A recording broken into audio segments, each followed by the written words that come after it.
চলতে ফিরতে একটি সূরা বেশি বেশি পড়ুন, রিজিক আপনার কাছে এসে ধরা দিবে। রিজিকের জন্য আপনাকে ছুটতে হবে না। অনেকেই আছেন অভাবের ভিতরে পড়ে গেছেন, অনেকে কষ্টের ভিতরে পড়ে গেছেন।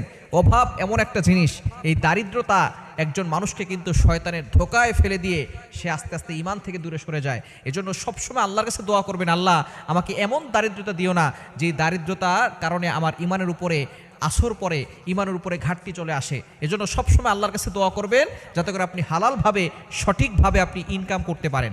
এজন্য আপনার রিজিকের পিছনে ছুটতে হবে না যদি আপনি একটি সূরা বেশি বেশি পড়েন। নবীজি সাল্লাল্লাহু আলাইহি সাল্লামের কাছে একবার এক গ্রাম্য ব্যক্তি এসে বলতেছেন, ইয়া রাসূলুল্লাহ, ইয়া হাবিবাল্লাহ, আমি টাকা পয়সা ইনকাম করি কিন্তু আমার টাকা থাকে না, আমার টাকার ভিতরে কোনো বরকত নাই। ইয়া রাসূলুল্লাহ, এমন কিছু আমল বলে দেন যে আমলের মাধ্যমে আমার টাকার ভিতরে বরকত হবে এবং আমার ঋণ মুক্ত হবে এবং আমি হালালভাবে সম্পদশালী হতে পারবো।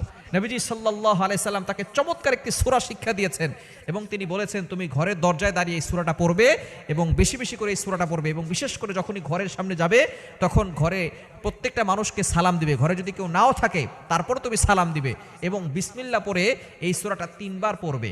এই সূরাটার আমল যদি তুমি করতে পারো তাহলে আল্লাহ পাক রব্বুল আলামিন তোমার ঘরের ভিতরে রিজিক দিয়ে দিবেন।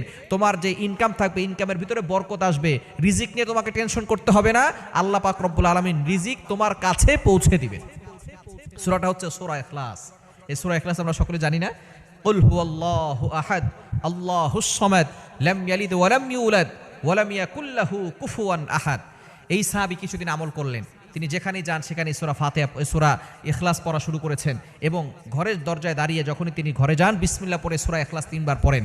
আল্লাহ পাক রব্বুল আলামিন তার সম্পদে এত বরকত দিয়েছেন, কিছুদিন পরে নবীজির কাছে হাদিয়া নিয়ে গিয়েছেন, ইয়া রাসূলুল্লাহ, ইয়া হাবিবাল্লাহ, আপনি যে আমল আমাকে শিক্ষা দিয়েছেন, এই আমলের মাধ্যমে আল্লাহ তাআলা আমাকে সম্পদশালী বানিয়েছেন, আপনার জন্য আমি কিছু হাদিয়া নিয়ে আসছি। সুতরাং আপনি যদি ইয়াকিনের সাথে, বিশ্বাসের সাথে আমল করতে পারেন অবশ্যই আপনি উপকৃত হতে পারবেন। সূরা ইখলাসের অনেক ফজিলত রয়েছে, আমরা হাদিসের ভিতরে অনেকেই এইটা জানি, কমন হাদিস, যে ব্যক্তি সূরা ইখলাস একবার পড়বে 10 পারা কোরআন শরীফ পড়ার সওয়াব তার আমলনামায় চলে যাবে। 3 বার পড়লে এই কোরআন শরীফ এক খতম করলে যে সওয়াব হয় সেই সওয়াব তার আমলনামায় চলে যাবে। সুতরাং সূরা ইখলাসের অনেক ফজিলত রয়েছে এবং ওমর রাদিয়াল্লাহু তাআলা আনহু জানিয়েছেন, নবী সাল্লাল্লাহু আলাইহি ওয়াসাল্লাম বলে দিয়েছেন, যে ব্যক্তি 10 বার সূরা ইখলাস পড়বে আল্লাহ তাআলা তার জন্য জান্নাতে একটা প্রাসাদ নির্মাণ করে দিবেন। যদি কেউ 20 বার পড়ে 2টা প্রাসাদ, 30 বার পড়লে 3টা প্রাসাদ আল্লাহ তাআলা তার জন্য জান্নাতে রেডি করে রাখবেন। এজন্য সূরা ইখলাস যত বেশি পারবেন তত বেশি পড়বেন।